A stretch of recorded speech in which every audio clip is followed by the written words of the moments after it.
What's going on, guys? Welcome back to some more Doki Doki. Welcome back to some Doki Doki Purist mod. I don't know why I'm saying welcome back. It shows you how tired I am. But hey, so yeah. So, I'm sorry about being absent for the last few days and not doing the videos, but I would have done more Purist mod, except for the first little bit of it, it's nothing but a word-for-word remake of the original game. Apart from this beginning part where you reactivate Monica and she tries to delete herself again, saying that she's too dangerous for the game. But you've taken away her administration permissions, so she no longer has any power. And I've lost. Okay, there you go. I was say I just lost sound altogether, but no, it's just the music looping. And so basically, yeah, it's been pretty much just the same game, but Monica's no longer in control. But I finally found the first point where the story takes its turn, and that's why you see Sayori here instead of all the girls, because I guess apparently I had to start with Sayori's route. So that's where we're at right now. I got to the point where it changes, and it's during the point where she tells you about her depression, and before you leave to help Natsuki with festival preparations, this time she tells you not to leave. Okay, and also my name for this mod is going to be Heiji. I figured it'd be it was the closest name I could think of that's both Japanese, but also easier to roll off the tongue than some of the other names I've chosen. So,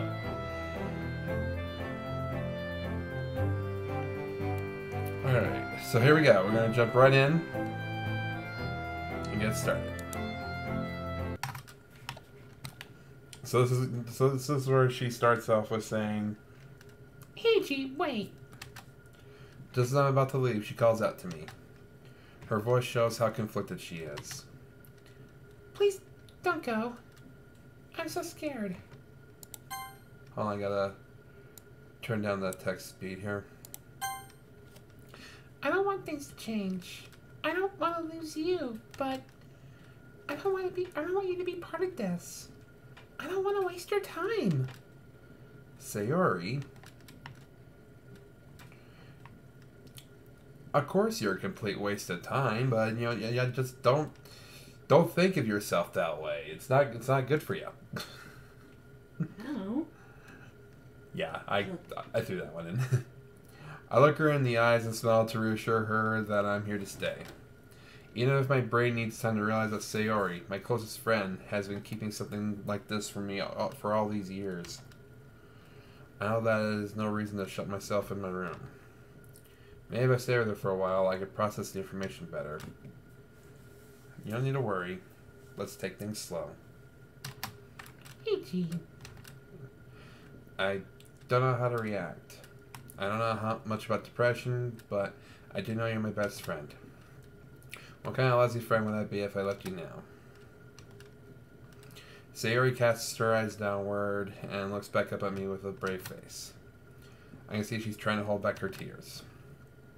I then instinctively wrap my arms around her.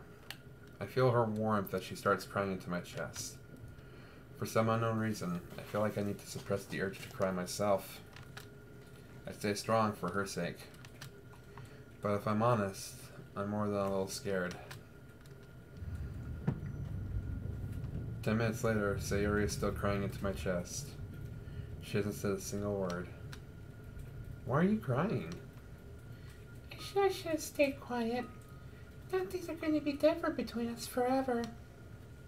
The struggle in her mind is written all over her face. I realize I can't leave her like this, even if I don't know what to do. If nothing else, at least I can act as a shoulder for her to cry on. I don't know, but I think you're wrong. Wrong? Even if I knew you were depressed, I would still be friends with you. But why? I don't know the answer myself. I just blurted my statement out without thinking. For a few more minutes, we simply stand there, locked in an embrace. Neither of us says a word. The only thing we can hear are our own breaths, and at times, I think I can even hear somebody's heartbeat. I can't say for sure whether it's mine or Sayori's. Hundreds of thoughts rush through my head as I try to fully grasp the situation. Do you trust me, Sayori? Sayori slowly nods. You are my best friend. I trust you more than anyone. Still, I don't know why. I only get more scared when I think about the fact that you mean so much to me. I stroke her hair. You're my best friend too. I won't give up on you. Ever. Even if I'm confused, I know those words are genuine. I'm sorry for being such a mess. Don't apologize for it. Things are gonna get better from now on. Huh? I want to help you, Sayori. Sayori suddenly turns to me. Eiji, no. Please don't waste your time and energy on me. But, Sayori... I smiled confidently and looked deep into her eyes. I don't consider being with you a waste of time. Never did, never will. But why? We've been friends our whole lives. This isn't something I'll just let you go through alone. Despite my words, Sayori's expression doesn't seem to change. She sighs. You can't help me. You don't understand. Depression isn't just the same as being sad. Maybe I can, maybe I can't, but I want to try. My words seem to reach her. I see her lips move in search of a counter-argument. I realize this is my chance. Before she can retort, I go in for the decisive blow. You're right. I know nothing about depression. I don't know what's best for you, and that just scares me. But that's no reason for me to give up on you. Just trust me, okay? Sayori looks at me, almost like she wants to find a piece of doubt in me, and suddenly the ghost of a smile appears on her face. Okay. A fraction of a smile that I know and love returns to Sayori's face.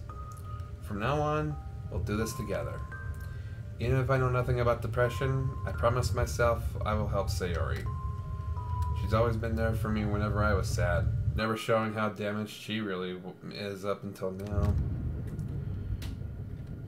Okay, this is supposed to be like a happy-ish moment, so why do I keep hearing bolts and rain?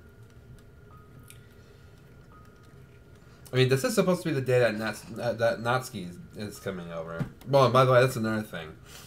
I found out from an anime I watched that it's actually pronounced Natsuki and not Natsuki. The hell with it, I'm still gonna call her Natsuki. It just sounds cuter that way. But anyway, this is supposed to be the day that Natsuki is supposed to be coming over, and it's quote raining, even though there was sunny out just a moment ago. It's weird. Even if I lack knowledge, I'm determined to help her. The festival is tomorrow. Yeah. Just then, an idea hits me. How about we prepare for it together? I want to prepare for it together with you.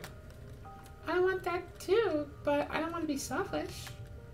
It's not selfish if both of us want it. Even if I'm too embarrassed to admit it, I genuinely want to spend more time with her. Even if it's just a way to cope with what she told me. It's almost like I think I can process the information better if I assure myself that things are still mostly the same as they were before. She's still my best friend. My only friend. That hasn't changed. I don't think that'll ever change. Ironically enough, now that I know she's depressed, I want to spend more time with her than ever before. Alright, you have a point. But didn't you have other plans? I shake my head. Nope. And even if I did, I'm sure the others would understand.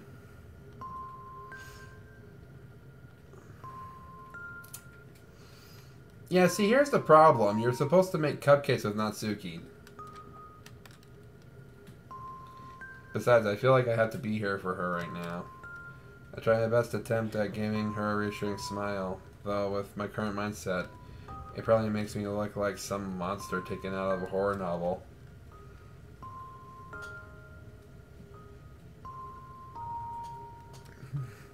Is this smile making you better?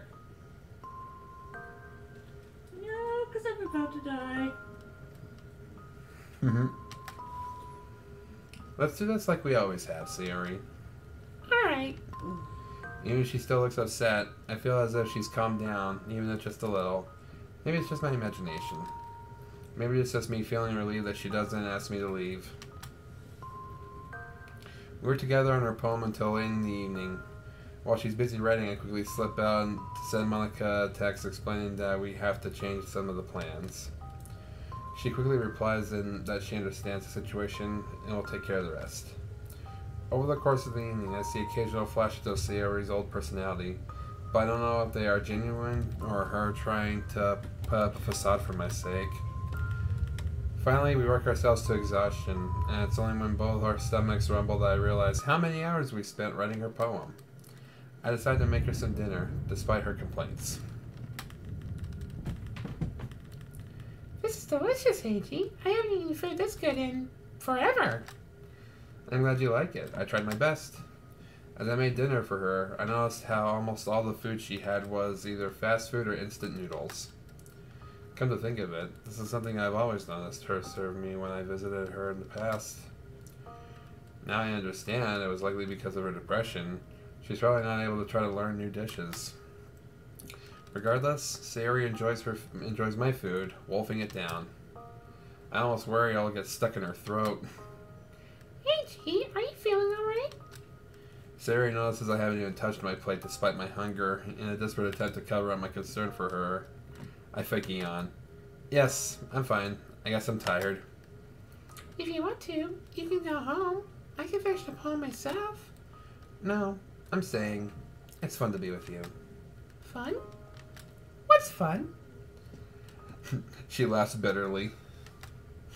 I enjoy this. Just sitting down and writing poems with you. It's kind of fun, don't you think? Thanks for the compliment. We eat in silence, and I realize how much I valued those days when there was no drama between us. I regret not spending more time with her over the last few years. Maybe if I did, things wouldn't have turned out this way.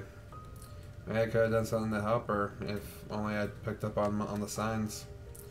How could I not notice how often she was late to school? Or how she often wore the same clothes for weeks?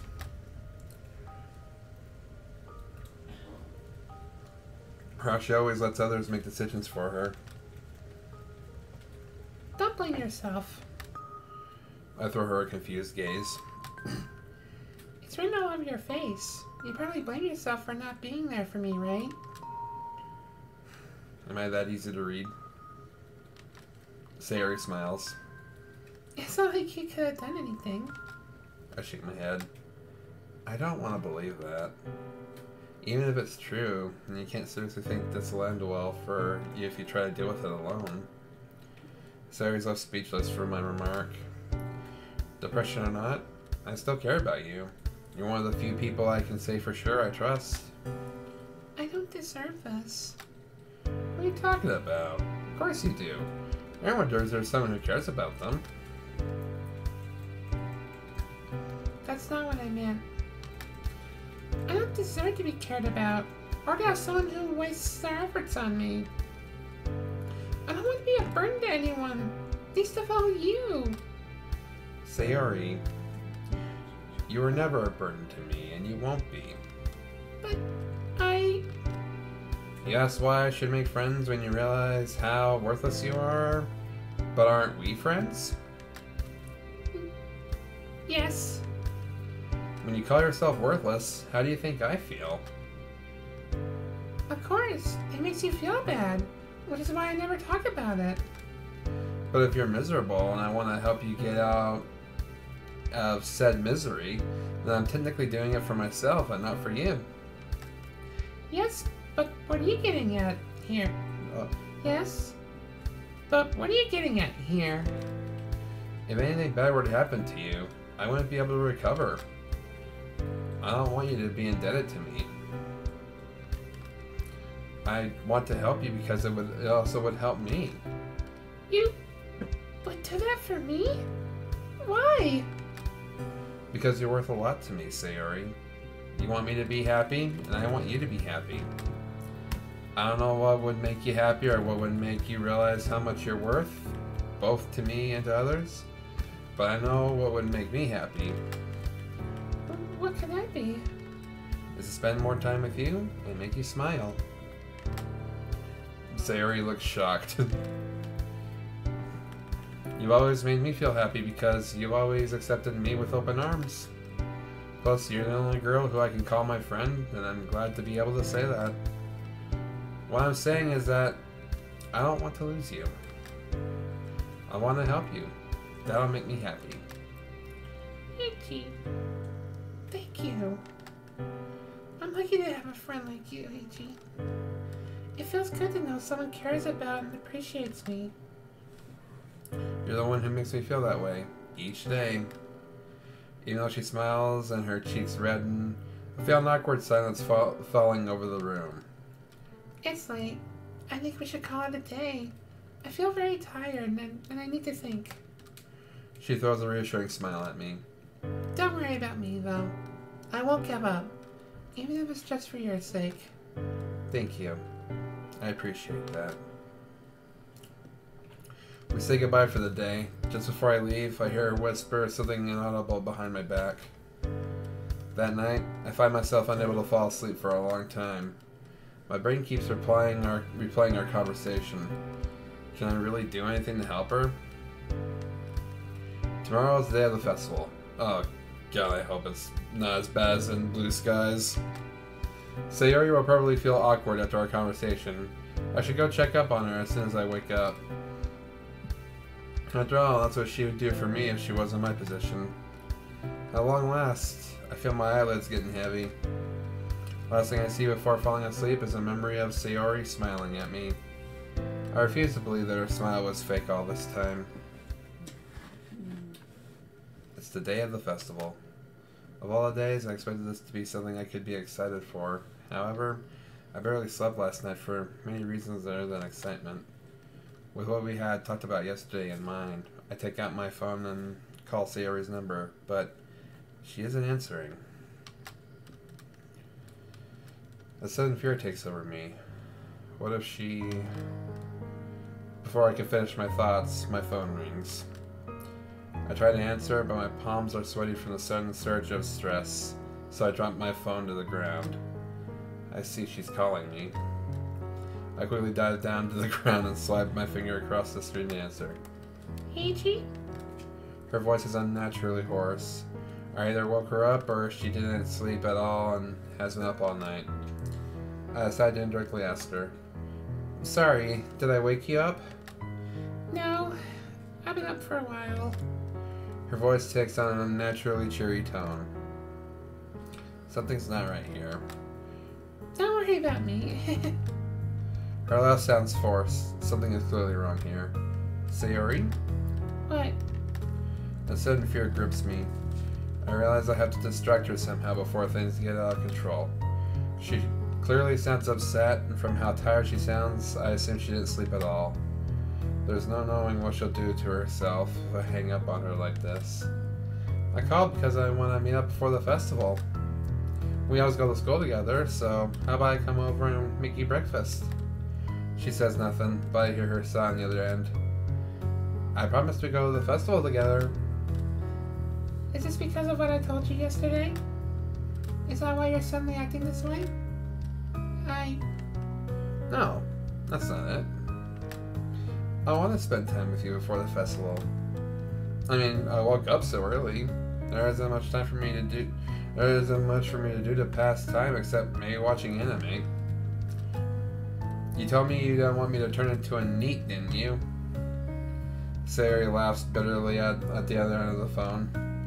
You're right. You're absolutely right.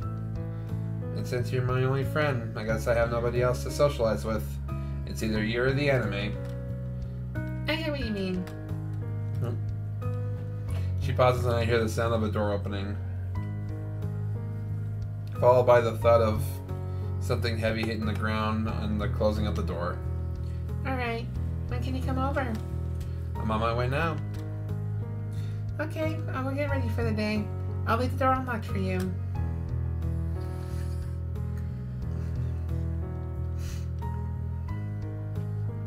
I hang up and run out the door as fast as my legs can take me. I don't even care about closing my door or to bother looking at the road. My heart threatening to smash my chest. I make a beeline for her house, and I feel black dots clouding my vision by the time I arrive. Panting heavily, I open the door. She really did leave it unlocked. As soon as I enter, I hear the sound of the shower running. Remembering the sounds I heard just before the call ended, I rush up to her room. I've watched too much anime to know where this could potentially lead. However, I don't care. I think back. I heard the sound of a door opening. Judging by the sound I heard afterwards, it had to be a room with a wooden floor. That would mean I mentally asked her to forgive me before opening her closet and run my hands down the mountain of unorganized clothes. Perhaps the sound was just my imagination? For a few minutes, I feel nothing as I dig deeper and deeper into the pile. I'm about to give up when my hands suddenly feel something hard and uneven underneath them. I dig it up, and my eyes widen as I find myself holding a long, tight rope. Did she mean to... Before I can even finish my own thoughts, I take the rope in both hands and dash across the room before throwing the rope out through the open window. Just as I think it's over, though, the sound of running water suddenly stops. I realize I'm screwed as Sayori finds me loitering around in her room. I quickly cover up my deed and rush out of the room. And then begin preparing breakfast for the two of us, while silently promising myself that I'll make sure today is going to be enjoyable for her. Geez, took you long enough. We were honestly getting worried you'd never show up. Alright, looks like everyone's finally here. It seems like the two of us are the last ones to arrive. Thankfully enough, the actual event hasn't started yet. Sorry. I kinda forgot to write my poem during the weekend. Well, is it ready now? Okay, what happened to this sound? Oh, come on, Sayori. Will you at least try to take this seriously? Sayori casts her eyes downward. This looks bad. Natsuki doesn't know the reason for why Sayori was unable to write. I did promise Sayori to keep her condition a secret. I cast a quick glance towards Sayori, whose smile is slowly fading.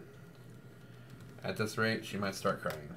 Worst case scenario, her secret might be revealed.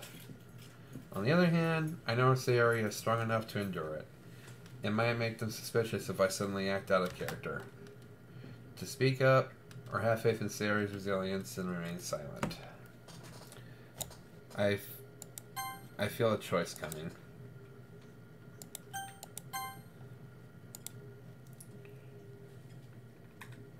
What should I do?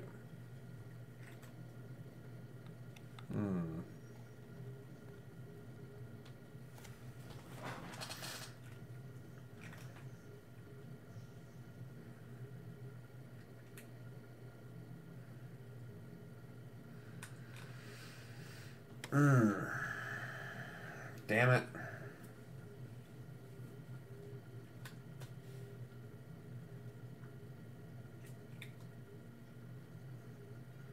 I told Sayori I'd be there for her. But I also don't want to expose her condition.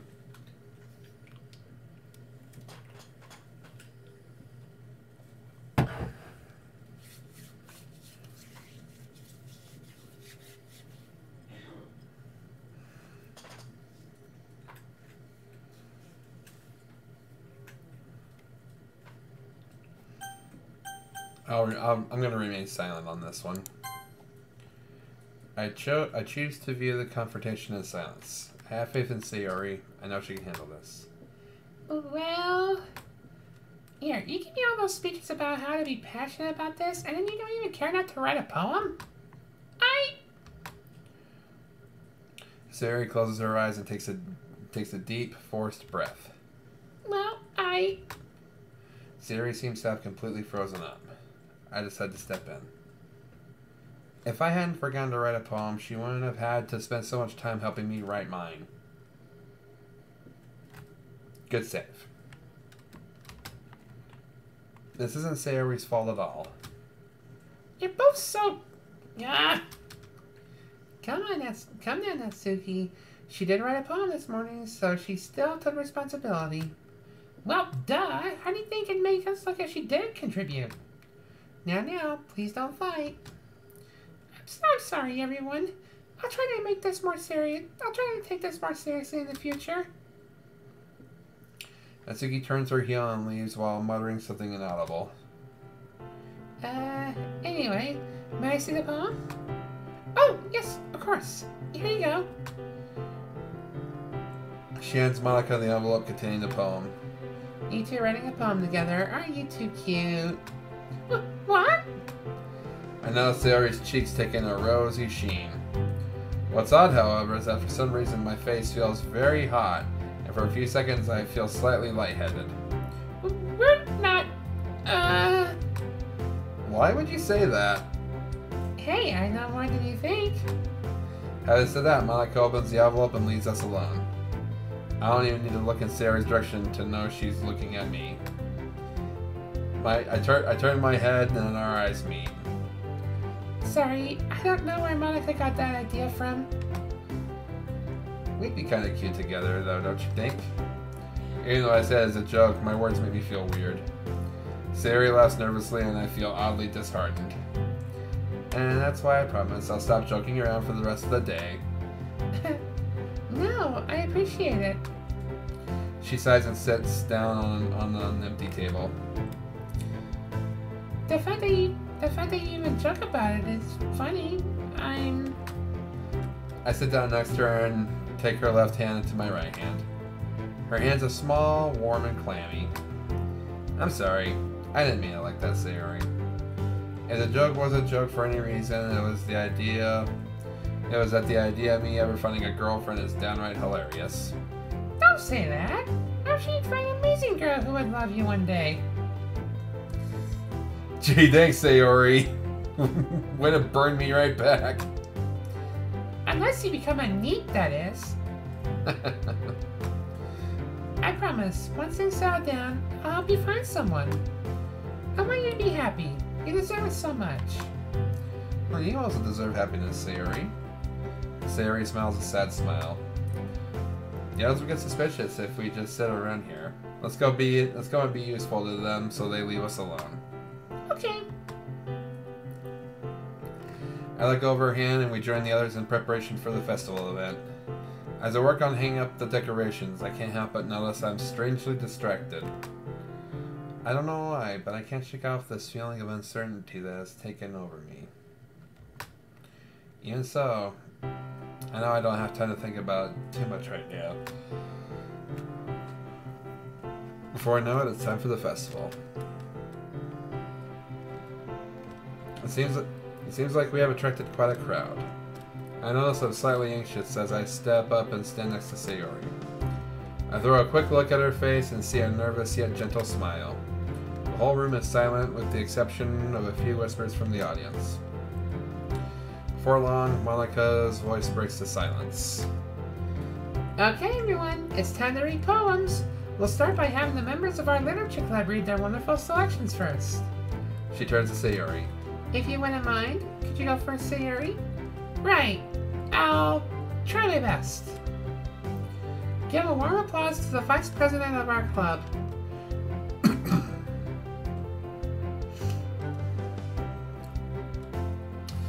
Oh boy. Alright. So I'm cutting these episodes shorter, so that way they're easier for the viewers to digest. So that's the end. That's going to be the end of this episode here.